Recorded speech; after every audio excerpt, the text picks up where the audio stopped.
बोलो श्री कृष्ण भगवान की जय। श्री भागवत गीता की जय। भागवत गीता में 18वां अध्याय। सुनकर गीता ज्ञान को बोला अर्जुन वीर, सत्य कहूँ घनश्याम जी उपजी मन में धीर। मनोज्ञान आपकी करूं युद्ध मन लाए, मोनास मेरा हुआ समिति पहुंची आए।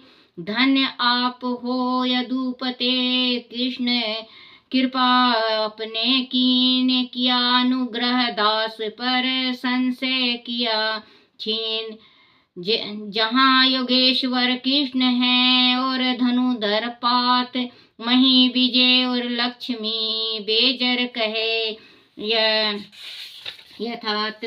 बोलो श्री कृष्ण भगवान की जय। 18वां अध्याय मोक्ष संन्यास योग। अर्जुन ने पूछा कि हे भगवान, आपने संन्यास और त्याग के विषय में अनेक बार मुझसे कहा है, परंतु उनकी वास्तविकता क्या है? मैं इनके तत्वों को पृथक पृथक जानना चाहता हूँ। तब भगवान श्री कृष्ण बोले कि हे अर्जुन, संसार की हर प्रिय अप्रिय वस्तु, हर कामना तथा मोह माया आदि का त्याग करके मेरी शरण में आना ही संन्यास है। मेरी शरण में आकर केवल मेरी भक्ति को अपनी कामना मानकर और मुझ में रस जाने को त्याग और संन्यास कहते हैं। यह मेरा मत है, परंतु शास्त्रों का मत भिन्न है। और शास्त्र कहता है कि भले और बुरे दोनों कर्मों का त्याग कर देना चाहिए, क्योंकि अच्छे कर्मों का फल सुखदायक होता है, जबकि बुरे कर्म करने वाला दुख भोगता है। हे अर्जुन, एक शास्त्र यह भी कहता है कि दान, यज्ञ, तपस्या और अश्नांति कर्मों का त्याग कदापि नहीं करना चाहिए। इन कर्मों को करने से शरीर पवित्र होता है, दान पवित्र होता है। धनंजय, मेरे मत से त्याग 3 प्रकार के होते हैं। सर्वप्रथम दान, यज्ञ, तपस्या और अश्नांति प्राणी को पवित्र प्रदान करते हैं। विवेकशील और बुद्धिमान प्राणी उन्हें नहीं त्यागते, क्योंकि उनके लिए वो भले कर्म हैं। किसी के प्रति भलाई करके वह उनका फल नहीं जानते। अंत मेरे मत के अनुसार वह बात भली है। भले कर्म करके उनका फल ना चाहने वाला प्राणी सर्वश्रेष्ठ है। आलस्य अज्ञानी के ज्ञान का भाव है। जो प्राणी सत्य कर्म का महत्व ना समझकर उसे त्याग दे, और जो प्राणी किसी अन्य प्राणी से मोहित होकर सत्य कर्मों का बहिष्कार करे, वह राजसी त्याग कहलाता है। जो प्राणी शारीरिक दुख से भयभीत होकर कर्म का त्याग करे, तो ऐसा त्याग तामसी होता है। हे कुंते, जो सत्य कर्मों को कहे लेकिन लाभ की इच्छा कदापि न करे, ऐसा त्याग सात्विक कहलाता है। बुद्धिमान प्राणी अश्नांति सत्य कर्मों को कभी निंदित नहीं करते और स्वयं ऐसे सत्य कर्मों का त्याग भी नहीं करते। वह कर्म फल की भावना नहीं रखते। हे पार्थ, ऐसे प्राणी विवेकशील होते हैं। हे अर्जुन, आदि प्राणी मेरे मर्म को जानना चाहता है तो उसे सत्य कर्मों का त्याग कदापि नहीं करना चाहिए। जिस प्रकार प्राणी संघर्ष करता हुआ अपने लक्ष्य प्राप्त कर लेता है, उसी प्रकार सत्य कर्म भी संघर्ष के मार्ग की ओर चला जाता है। सृष्टि में ऐसा कोई भी शक्तिशाली प्राणी नहीं है जो इस सत्य कर्मों का त्याग करने का साहस कर सके। हे अर्जुन, माता के पेट में जब से जीव आता है, तभी से अपनी जीवन यात्रा के अंतिम दिन तक वह कभी भी ना तो निष्कर्म होता है और ना ही त्यागी। अंत हे पार्थ, जो प्राणी अपने समस्त सत्य कर्म मुझे समर्पित करे और किसी भी प्रकार के फल की चाह मन में उपजाने ना दे, ऐसा प्राणी निष्कर्म और त्यागी होता है। हे अर्जुन, नित्य करने कर्म के फल 3 प्रकार के होते हैं। भले कर्म का फल सुख, बुरे कर्म का फल दुख और बुरे भले कर्मों का फल मिश्रित होता है। वह 3 प्रकार के फल प्रतिदिन हर प्राणी को भोगने पड़ते हैं। मगर जो प्राणी सांसारिक मोह माया को त्याग कर मेरी शरण में है, उन्हें सुख की ही प्राप्ति होती है। हे अर्जुन, प्राणी द्वारा किया गया जो भी अच्छे या बुरा कर्म होते हैं, उनका संचालन प्राणी इंद्रियों और मन के द्वारा होता है। देहधारी प्राणी के अंदर जो करता है वह कुछ भी नहीं करता, लेकिन फिर भी पवित्र और निर्मल है। हे धनंजय, आत्मा को वही पहचान सका है जिसकी बुद्धि निर्मल तथा मन उज्जवल है, परंतु जिसकी बुद्धि भ्रष्ट है, ऐसे प्राणी ना तो आत्मा की महानता समझ सकता है और ना ही उसे पहचान सकता है। वास्तव आत्मा निरंकार है, उसे कोई देख नहीं सकता और वह जब चाहे प्राणी को मार सकती है। उसे किसी भी कर्म का बंधन नहीं है। हे पार्थ, ज्ञान, कर्म और कर्ता 3 प्रकार के होते हैं। सात्विक ज्ञानी सर्वोत्तम होता है, क्योंकि उनका ज्ञान असीमित होता है। ऐसे ज्ञानी को न केवल अविनाशी आत्मा ही दिखाई देती है, वरना वह सम दृष्टि ही रखता है। यही सात्विक प्राणी की विशेषता है। हे अर्जुन, जो प्राणी सर्वथा कहे कि वह मेरा है, यह तेरा है, यह सब कुछ मेरा है, सब कुछ तेरा नहीं है, यह राजसी यज्ञ कहलाता है। तीसरे प्रकार के प्राणी तामसी यज्ञ ज्ञान के होते हैं। तामसी प्राणी को हर किसी के साथ वैर भावना रखने में ही आनंद आता है। हे धनंजय, कर्म भी 3 प्रकार के होते हैं। जो प्राणी अपने मन में वह धारण बना ले कि वह कर्म मेरे योग्य है, शुभ है और दूसरों को इस कर्म से लाभ होगा, वह मन में फंसा फल प्राप्ति की कोई आशा न रखे, वह सात्विक कर्म कहलाता है। जो प्राणी कर्म के साथ साथ फल की इच्छा और अहंकार की भावना रखकर वह कहता फिरे कि वह कर्म मैंने किया है तथा इस कर्म को करने में कई प्रकार के कष्ट उठाने पड़े हैं, ऐसे कर्म राजसी कर्म कहलाते हैं। जो प्राणी मोह माया के बंधन में बंधा रहे, अपनी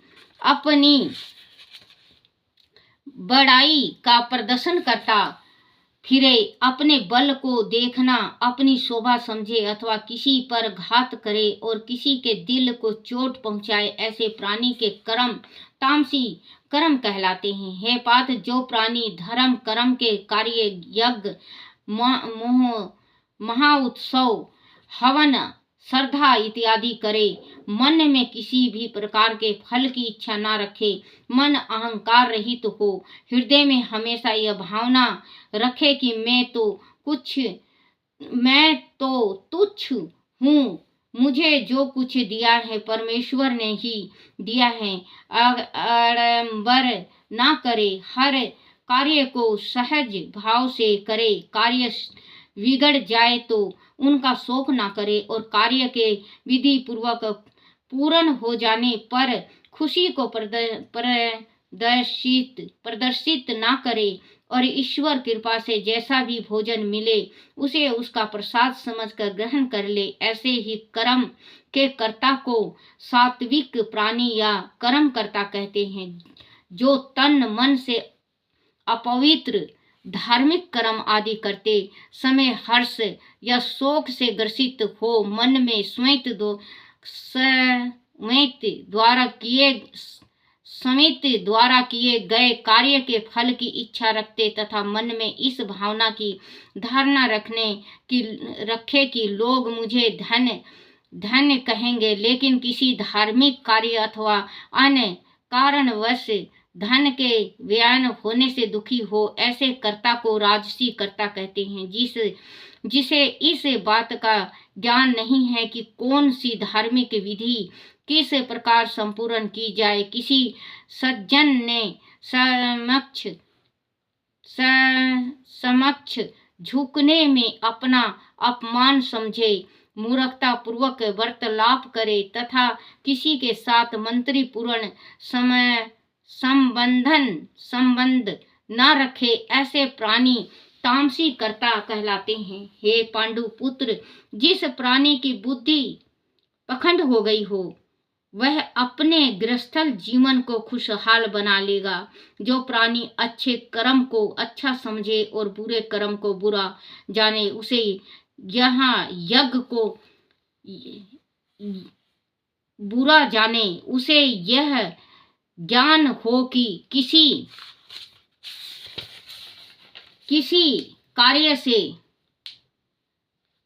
कार्य से मुक्ति प्राप्त होगी और किस कार्य के द्वारा वह बंधनों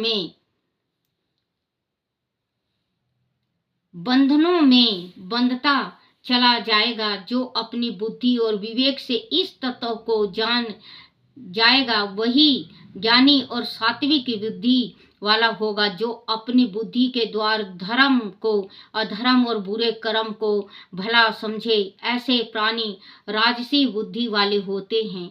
हे पुत्र, तामसी बुद्धि वाला व्यक्ति सूक्ष्म विचारण शक्ति के कारण अधर्म को धर्म के रूप में धारण करने वाला, अर्थ पूर्ण को अनर्थ पूर्ण मानने वाला, अन्य प्राणियों से मन में देश की भावना रखने वाला, जीव को पीड़ित करने वाला तथा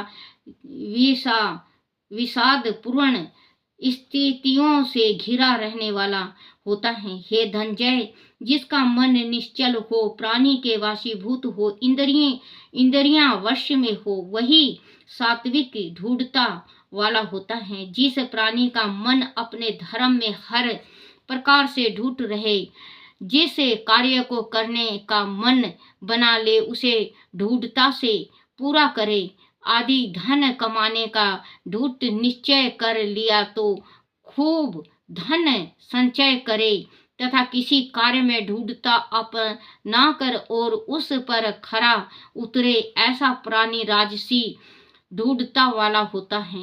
जो हर समय निंद्रा मगन होते हैं, निंद्रा ही जिसका भूत भविष्य और वर्तमान है, जो हर समय चिंता मगन रहते हैं तथा हर प्राणी के साथ कलह करते हैं, ऐसे प्राणियों को तामसी ढूंढता वाला जानो। हे भरतवंश, जब प्राणी संसारिक वस्तुओं के प्रति आसक्ति का त्याग करके मन प्राण व इंद्रियों के द्वारा भागवत चिंतन करता है, उस समय उसकी आस्था सात्विक कहलाती है। जब प्राणी की आस्था धर्म अर्थ तथा काम में होती है, तब वह आस्था राजसी कहलाती है। जब प्राणी की आस्था का झुकाव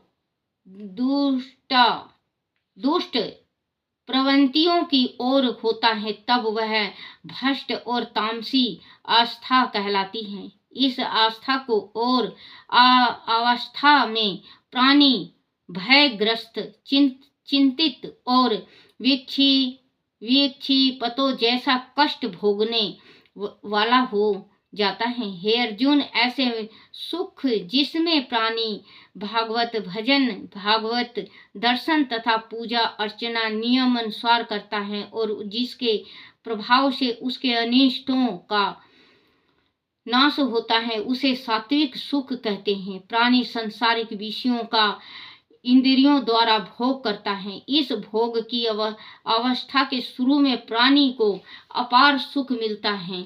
वह सुख उसे स्वर्ग भोगने के समान लगता है, परंतु धीरे धीरे वही सुख उसके लिए नरक के समान प्रतीत हो जाता है। वह सुखदायक साधन बुद्धि अवस्था में दुखदायक हो जाती है।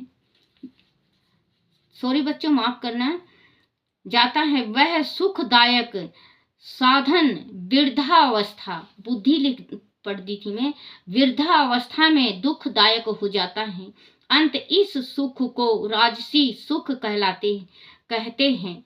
हे अर्जुन, वे शुद्ध निद्रा में आलस्य, असावधानी, प्रभु की ओर से विमुखता तथा हर प्राणी को शंकामय दृष्टि से देखना तामसी सुख कहलाता है। हे अर्जुन, स्वर्ग से लेकर पृथ्वी, पाताल और नागलोक आदि सभी लोक माया से उपजे हैं, इसीलिए वह सत्व, राज, तम आदि माया के गुणों से आविंद रहते हैं। इन लोकों में रहने वाले प्राणी भी तीनों गुणों से युक्त होते हैं। इसीलिए हे भारतवंशी अर्जुन, ब्राह्मण, क्षत्रिय, वैश्य व शूद्र पूर्व जन्मों के कर्म संस्कारों के कारण ही अलग अलग योनियों में जन्म लेते हैं। प्रत्येक वर्ण के गुण उनके संस्कारों के अनुसार होते हैं और उनका स्वभाव भी पूर्व जन्म के अनुसार होता है। हे पार्थ, तप करना, इंद्रियों को वश में रखना, पवित्रता के साथ रहना, भजन करना, हृदय में कोमलता एवं क्षमा भावना रखना और गोविंद में तत्व बुद्धि से परमेश्वर को जानना आदि ब्राह्मण के स्वाभाविक धर्म है। तेजस्वी होना, सूरवीर, युद्ध में पीठ न दिखाना, बुद्धिमान, दानी और परमेश्वर में श्रद्धा होना क्षत्रियों के स्वाभाविक लक्षण कहे गए हैं। वैश्यों के स्वाभाविक लक्षण हैं व्यापार करना, खेती करना, गौओं का पालन करना तथा लेन देन के व्यापार में छल कपट आदि का व्यवहार न करना। शूद्र इन तीनों वर्णों की सेवा करने के लिए पैदा होता है। जो मिल जाए उसी में संतोष करना शूद्र का स्वाभाविक धर्म माना गया है। हे भारतवंशी अर्जुन, सभी प्राणियों को अपने कर्म में प्रवृत्ति होने से ही सिद्ध और तथा मोक्ष की प्राप्ति होती है। प्राणी के जन्म के उपरांत ही उनमें संस्कार पड़ते हैं। अंत प्राणी के कर्म संस्कार ही वर्तमान जीवन में इसके साथ रहते हैं, जिसका प्रभाव उस पर पड़ता है। हे अर्जुन, इस प्रकार मैंने वह चारों वर्णों के स्वभाव के धर्म कहे हैं। कुंती, सृष्टि में जितने भी प्राणी हैं उन सबकी उत्पत्ति परम पुरुष द्वारा ही हुई है। जिस प्रकार समूचे वातावरण में हवा व्याप्त है, उसी प्रकार सत्य आनंद प्रदान परम पिता परमेश्वर भी सारी सृष्टि में व्याप्त रहता है। ऐसे सर्वव्यापक परमात्मा को कर्म पूजा द्वारा पूज कर प्राणी मुक्ति प्राप्त करता है। हे अर्जुन, दूसरे का धर्म कितना ही श्रेष्ठ क्यों ना हो और अपना धर्म कितना ही हीन क्यों ना हो, तब भी अपने धर्म दूसरे के धर्म से श्रेष्ठ होता है। इसीलिए अपने धर्म को कभी नहीं त्यागना चाहिए। बच्चों, जो अपना धर्म है वो धर्म कभी भी नहीं त्यागना चाहिए। जो धर्म है, जैसा धर्म है, हमारे धर्म में जैसा भी होता है, हम धन हैं। जो हमें जो जन्म मिला है, किसी को वैश्यों का, किसी को चंडाल का, किसी को ब्राह्मण का, किसी को ये चार वर्ण के होते हैं। चारों वर्ण अपने अपने अगर जो भी जैसा भी पूजा पाठ हो, अपने पूजा पाठ से वंचित नहीं होना चाहिए।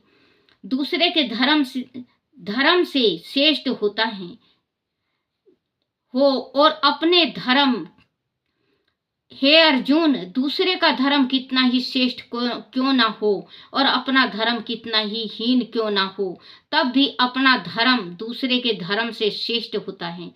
इसीलिए अपना धर्म को कभी नहीं त्यागना चाहिए, भले ही वह दोषपूर्ण क्यों ना हो। हे अर्जुन, जिस प्राणी की बुद्धि पवित्र है, जिसे एकात्मवास प्रिय है, जो अल्प भोगी है, मन, वाणी और देह सदैव उसके वश में है, जो अल्प आहारी है, जो सदैव परम तत्व के स्मरण में रत रहता है, जिसका मन चलामान नहीं होता, जो राग द्वेषों को नष्ट करके अहंकार, बल, काम, क्रोध और संग्रह को त्याग कर ममता रहित एवं शांत अंत कारण हो जाता है, वही सच्चिदानंद ब्रह्मा में एक ही भाव होने से ना तो किसी वस्तु के लिए शोक करता है और ना ही किसी वस्तु की आकांक्षा करता है, क्योंकि किसी वस्तु की प्राप्ति का भाव उसके मन में कभी उत्पन्न नहीं होता। ऐसा प्राणी सृष्टि में भी विचारने वाले सभी जीवों के प्रति समवृद्धि बुद्धि होता है। हे कुंती, जो प्राणी समदर्शी एवं सम बुद्धि वाला होता है, वही मेरा परम भक्ति के प्रति निष्ठा प्राप्त करने में सक्षम होता है। इसीलिए हे अर्जुन, जिस प्राणी को मेरी परम भक्ति प्राप्त हो जाती है, वह मेरे कर्मों का भली भांति जान लेता है। मेरे कर्मों को भली भांति जान लेता है। जो मेरी कर्मों को जान लेता है, वह मेरे स्वरूप को सृष्टि के हर जीव में देखता है। ऐसे प्राणी की दृष्टि में समूचे सृष्टि कृष्णमय हो जाती है, अनंत वह मुझे परमानंद स्वरूप में लीन हो जाता है। ऐसे ही स्थिति को मोक्ष कहते हैं, जिसे प्राप्त करना आसान नहीं है। इसीलिए हे कुंती नंदन, तू जो भी अच्छा अथवा बुरा कर्म करे, उसे निर्मल मन के साथ मुझे अर्पित कर दे। मेरे प्रति सदैव निष्ठा और मेरा स्मरण करते हुए कार्य कर। जब तेरा मन निरंतर कर्म करते हुए मुझ में ही समाया रहेगा, तभी तू मेरी कृपा का अधिकारी बनेगा और जन्म मरण आदि दुखों से मुक्त हो जाएगा। आदि तू अहंकार की भावना में लिप्त होकर मेरे मुख से निकले वचनों को अपने रोम रोम में नहीं समाएगा, तो तू अपने परम ध्यान से भटक जाएगा। आदि तू यह सोचता है कि युद्ध करना तुझे शोभा नहीं देगा, तो तेरी यह सोच निरर्थक है। तू क्षत्रिय है, इसीलिए युद्ध करना तेरा स्वभाव है और तेरा यह स्वभाव ही तुझे युद्ध के लिए प्रेरित करेगा। हे पार्थ, तू मोह, माया, अहंक, प्रतिष्ठा एवं संकोच आदि का त्याग करके परमात्मा की शरण में जा, वही सर्वोत्तम स्थल है। अपने जीवन का अंतिम लक्ष्य ईश्वर को ही मानकर प्रेम पूर्वक उसके नाम प्रभाव स्वरूप का ध्यान तथा गुणगान कर। इस प्रकार तू निष्काम भाव से उस ईश्वर के प्रति अपने आप को समर्पित कर दे। हे अर्जुन, ऐसा करने से तू परम गति परम पिता परमेश्वर की कृपा से पर ब्रह्मा पद की प्राप्ति होगी। हे कुंती, तू मेरा सखा है तथा परम प्रिय है, इसीलिए मैंने केवल तुझे ही इस ढूंढ रहस्यमय ज्ञान का उपदेश दिया है। अन्य प्राणियों के लिए इस ज्ञान को प्राप्त करना अति दुर्लभ है। मेरे द्वारा दिए गए इस गुड ज्ञान के मार्ग पर विचार करने के उपरांत अब तेरा वह कर्तव्य है कि तू अपने हित के लिए अच्छा या बुरा निर्णय ले। भगवान श्री कृष्ण ने कहा कि हे अर्जुन, संपूर्ण गोपनीयता में भी अति गोपनीय और परम हितकारी वचनों को तू एक बार फिर सुन, क्योंकि तू मेरा परम प्रिय है। इसीलिए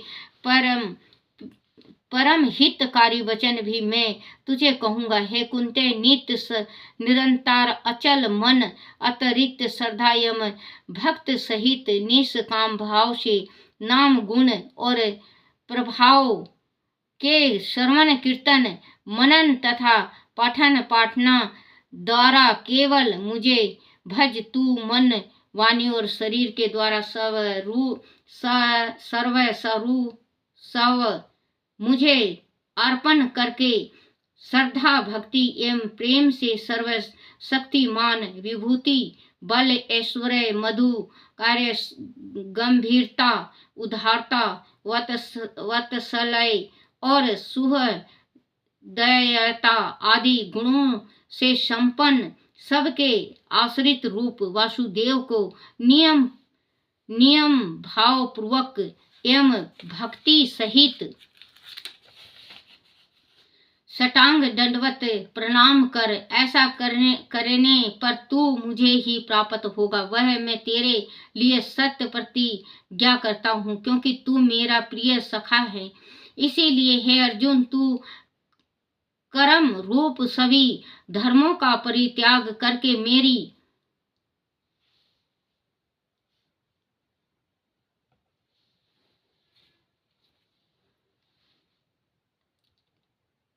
शरण ग्रहण कर। हे सखा, जब तू मेरे प्रति एकांष्ट होकर मेरी ही शरण ग्रहण करेगा तो मैं तुझे सभी प्रकार के पापों से मुक्त कर दूंगा। तू किसी भी प्रकार का शोक मत कर। हे धनंजय, गीता का यह अति रहस्यमय गूढ़ ज्ञान मैंने तेरे हित को ध्यान में रखते हुए केवल तुझे ही दिया है। गीता रूप परम रहस्य को कभी भी किसी ऐसे प्राणी को नहीं बताना चाहिए जो जब तप और भक्ति न करता हो तथा शास्त्रों, वेदों, ईश्वर एवं विरधा प्राणियों के प्रति श्रद्धा भाव न रखता हो, जो प्राणी भक्तिहीन हो, जिसकी किसी भी ज्ञान में रुचि न हो, जो इस गूढ़ ज्ञान की निंदा करता हो और जिसके लिए यह ज्ञान शून्य के समान हो, ऐसे प्राणी को वह ज्ञान कदापि नहीं देना चाहिए। मगर जो प्राणी भक्त वत्सल हो, ज्ञानियों और विद्वान जनों का सम्मान करता हो तथा ईश्वर में विश्वास रखता हो, उसे गीता का ज्ञान अवश्य और प्रसन्न पूर्वक देना चाहिए। क्योंकि जो प्राणी मुझ में निष्ठा रखते हुए अति गोपनीय गीता के इस ज्ञान को मेरे भक्त में बांटता है, वह मुझे ही प्राप्त होता है, इसमें कोई संदेह नहीं है। उससे बढ़कर मेरा अतिशय कार्य करने वाला ना तो प्राणियों में कोई है और ना ही इस अत्यंत प्रिय पृथ्वी पर होगा। इसीलिए हे अर्जुन, जो प्राणी हमें दोनों के मध्य हुए इस धर्ममय स्वाद रूप गीता शास्त्र को पढ़ेगा, वह पापों से मुक्त पाकर श्रेष्ठ लोक को प्राप्त होगा। इस प्रकार गीता का महात्म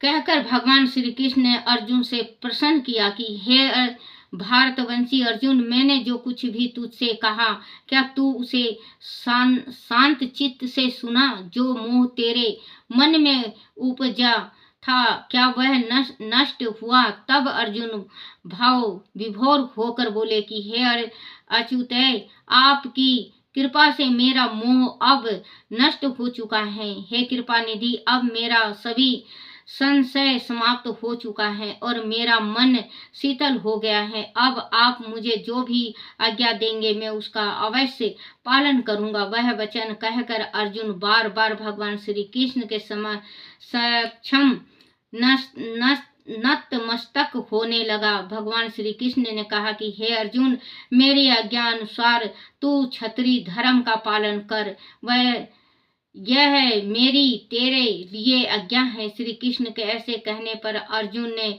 गांडीव उठा लिया और शीश झुकाकर उनकी आंख का उन शीश झुकाकर उनकी आज्ञा का पालन करने के लिए तैयार हो गया। उसके उपरांत धृतराष्ट्र ने संजय से बोला कि हे राजन धृतराष्ट्र से संजय बोला कि हे राजन, भगवान श्री कृष्ण एवं अर्जुन के बीच हुए रोमांचिक संवाद को सुनकर मैं धन्य हो गया। मैं महर्षि वेद व्यास का भी कृतज्ञ हूँ, जिसकी असीम कृपा द्वारा मुझे दृष्टि की प्राप्ति हुई। इसके बल पर मैं उस गुड और महान ज्ञान को साक्षात भगवान श्री कृष्ण के मुखारविंद से सुनने में सक्षम हुआ। इसीलिए हे राजन, भगवान श्री कृष्ण और अर्जुन के इस रहस्यमयी, कल्याणकारी और चमत्कारी स्वाद को बार बार स्मरण करके हर्षित होता हूँ। हे राजन, भगवान श्री कृष्ण ने अर्जुन को जैसा विशाल और चतुर्भुजा रूप दिखाया था, उसे बारंबार स्मरण करके मुझे आश्चर्य और हर्ष हो रहा है। हे राजन, जहाँ श्री कृष्ण के रूप में साक्षात नारायण उपस्थित और गांडीव धारी अर्जुन है, वहीं पर विजयश्री विभूति और अचल नीति है। बोलो श्री कृष्ण भगवान की जय। श्री कृष्ण गोविंद हरे मुरारी, हे नाथ नारायण वासुदेवाय, हे नाथ नारायण वासुदेवाय, हे नाथ नारायण वासुदेवाय। बोलो श्री कृष्ण भगवान की जय हो। आरती श्री तुलसी जी की। तुलसी महरानी नमो नमो, हर की पटरानी नमो नमो, तुलसी महरानी नमो नमो, हर की पटरानी नमो नमो।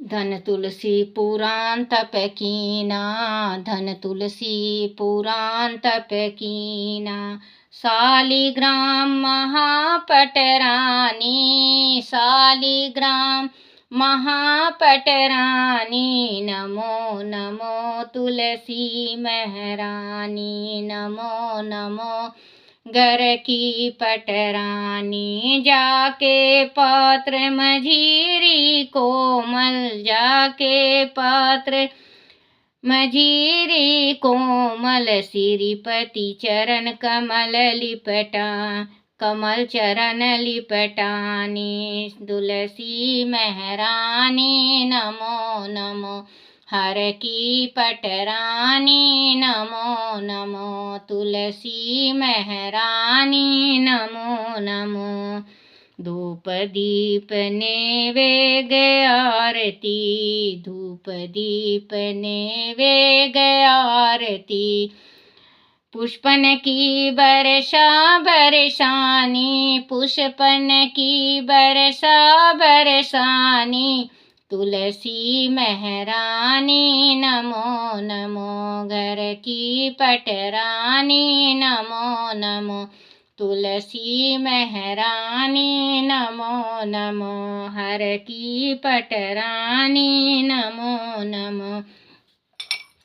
छप्पन भोग छती सो व्यंजन, छप्पन भोग छती सो व्यंजन, बिन तुलसी हरि एक न मानी, बिन तुलसी हरि एक न मानी, नमो नमो तुलसी महरानी नमो नमो, हर की पटरानी।